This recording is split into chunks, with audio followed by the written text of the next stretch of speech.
நாளைக்கு காலையில் நேரத்திலே வெளியூர் போக வேண்டியிருக்கனால இந்த பறவைகளுக்கு தீவனம் போடுறது 2 நாளாக விட்டாச்சு. சரி நைட்டு போய் போட்டுடலான்னு சொல்லிட்டு மெயின் ரோடு போயிட்டு அங்கேருந்து இந்த பறவைகள் வளரக்கூடிய இடத்துல போகணும். அந்த ஏரியாக்கள்லாம் பார்த்திங்கன்னா வீடுகள் அதிகமாக இல்லாத பகுதி. இந்த நாய்கள் சவுண்டு தான் பயங்கரமாக இருக்கும். அதெல்லாம் தாண்டி தான் நம்ம போகணும். அப்படி தான் இந்த பறவைகள் இருக்கக்கூடிய இடத்துக்கு அப்படியே போனேன். அந்த நேரத்துக்கு வண்டி வெளிச்சத்தில் பறவைகள்லாம் கூச்சலிட ஆரம்பிச்சிருச்சு. சரின்னு சொல்லிட்டு ஃபஸ்ட்டு இந்த கோழிகள்லாம் கரெக்டாக அடைஞ்சிருக்கா அப்படின்னு சொல்லிட்டு இந்த பறன் மேலே பார்க்குறது, கூண்டுலேயும் உள்ளே போய் பார்க்குறது கோழிகள்லாம் கரெக்டாக இருக்கான்னு சொல்லிட்டு.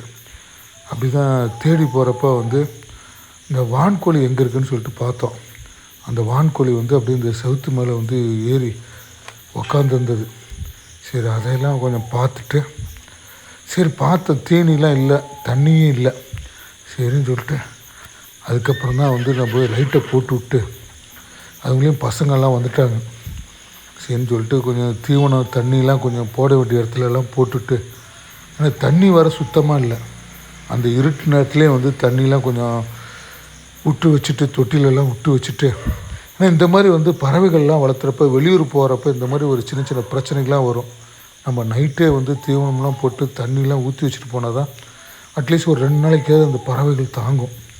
அப்படி தான் நைட் நேரத்தில் போயிட்டு சரின்னு சொல்லிட்டு பறவைகளுக்கெல்லாம் தீவனம்லாம் வச்சுட்டு தண்ணிலாம் விட்டுட்டு சரின்னு சொல்லிட்டு அப்புறம் அங்கேருந்து அப்படியே வீடு நோக்கி அப்படியே கிளம்பி போயிட்டோம்.